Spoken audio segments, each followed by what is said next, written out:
എല്ലാവരും എന്നെ എടുക്കുവാണോ? ഇവിടെ നിന്ന് ഭയങ്കര മഴയൊക്കെയാണ്, നമുക്ക് ചോറുണ്ണാനൊക്കെ സമയമായി, ചോറുണ്ടാക്കാം. പിന്നെ ഇത് കണ്ടോ, അച്ഛൻ ഇന്നലെ മേടിച്ചു തന്ന പിറന്നാൾ സമ്മാനം നൈറ്റിയാണ്, പിറന്നാൾ സമ്മാനം. പിന്നെ എനിക്ക് ഇന്നലെ ഭയങ്കര സന്തോഷമായി. ഒരുപാട് ഒരുപാട് ഒരുപാട് പേര് എന്നെ പിറന്നാൾ ആശംസകൾ പറഞ്ഞു വിളിച്ചു, മെസ്സേജുകൾ ഇട്ടു. കൊച്ചു കുറേ എല്ലാം വായിച്ചു കേൾപ്പിച്ചു.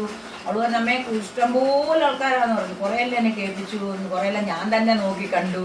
എനിക്ക് ഒത്തിരി ഒത്തിരി ഒത്തിരി ഒത്തിരി ഒത്തിരി സന്തോഷമായി. ഡൽഹിയിൽ നിന്നാണെങ്കിൽ ഒരു മോള് വിളിച്ചിട്ട് പറഞ്ഞു, അമ്മയെ ഞാൻ കുടുംബത്തെ ഞാൻ അങ്ങോട്ട് കൊണ്ടുപോകാം, അമ്മ വരുന്നെങ്കിൽ വാ, എന്ത് വേണം ഞങ്ങൾ കൊണ്ടുപോകാം. അവർക്ക് ആ കുടുംബം അവരുടെ എല്ലാം നല്ല ഇതിൽ എന്നോടെല്ലാം സംസാരിച്ചു. ഇറ്റലിയിൽ നിന്ന് ബിജിലി വിളിച്ചിട്ട് ഒരുപാട് സംസാരിച്ചു. പിന്നെ കട്ടപ്പന, ചെങ്ങൊന്നും എനിക്ക് പറയാൻ പറ്റും. പറഞ്ഞാൽ ഒരാളെ പറയാൻ മറ്റുള്ളവർ പണങ്ങും. ഈ കണ്ട രാജ്യങ്ങളിൽ നിന്നെല്ലാം, വെളി രാജ്യങ്ങളിൽ നിന്ന് ഒരുപാട് ഒരുപാട് ഒരുപാട് കോളുകൾ എനിക്ക് വരുന്നുണ്ട്. ഈ ആരൊക്കെയാ എന്തൊക്കെയാണെന്നൊന്നും എനിക്ക് പറയാൻ അറിയത്തില്ല. ആദ്യം വെച്ചാൽ പേര് ഇതിനും മാത്രം ഓർത്ത് വെക്കത്തില്ല. മലയാളത്തിലൊക്കെ വരുന്ന കുറച്ച് പേരൊക്കെ ഓർത്ത് വെക്കും. ഞാൻ എല്ലാവരും പറയും, എല്ലാവരും എന്നെ പേരൊക്കെ എന്നോട് പറഞ്ഞിട്ടേ വിളിക്കാവുള്ളൂ. മലയാളത്തിൽ എഴുത്തറിഞ്ഞത് അല്ലാതെ എനിക്ക് പറയാൻ പറ്റത്തില്ല മക്കളെ, അതുകൊണ്ടാണ് പറയുന്നത്.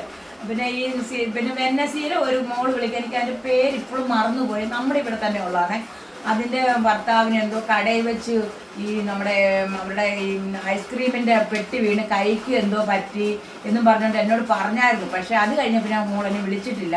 അതിന് പേരറിയാത്തതുകൊണ്ട് ഇതിനകത്ത് നിന്നൊന്ന് തിരിച്ച് വിളിക്കാൻ എനിക്ക് പറ്റത്തില്ല. ഇത് കാണുവാണെങ്കിൽ എവിടെയെങ്കിലും ഇരുന്ന് കാണുവാണെങ്കിൽ എന്നെ വിളിക്കണം. പിന്നെ ഒരുപാട് പേർക്ക് എല്ലാവർക്കും ഇന്നലത്തെ പിറന്നാൾ ആശംസ പറഞ്ഞ എല്ലാവർക്കും ഒത്തിരി ഒത്തിരി ഒത്തിരി നന്ദിയുണ്ട്.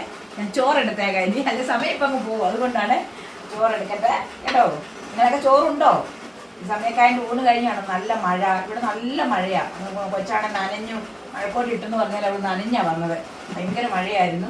ഇന്ന് നമുക്ക് ഒരുപാട് കറിയൊന്നും, ഇന്നലെ തന്നെ ഓണം ഉണ്ട വേറെ ചൂടുമ്പോൾ ഇന്നലെ ബിരിയാണി തിന്നുമായിരുന്നു. ഇന്ന് അന്നേരം വേറെ കറിയൊന്നും വെച്ചില്ല. ഇന്നതേ നമ്മൾ നല്ല അടിപൊളിയായിട്ട് ഒരു രസം ഒന്ന് വെച്ചു.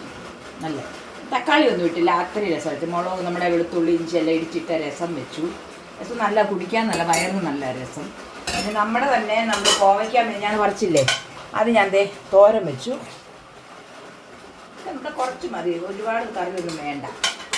പിന്നെ എന്താണെന്ന് വെച്ചാൽ ഞാൻ ഉണക്കമീൻ വറുക്കുന്നതിനെക്കാട്ടും നല്ലതല്ലേ, വറുത്ത് പൊടിച്ച് ഞാൻ ഉണക്കമീൻ കണ്ടോ, ഉണക്കമീൻ പൊടി വെച്ചു. പിന്നെ പപ്പടം, പിന്നെ നാരങ്ങ അച്ചാറുണ്ട്.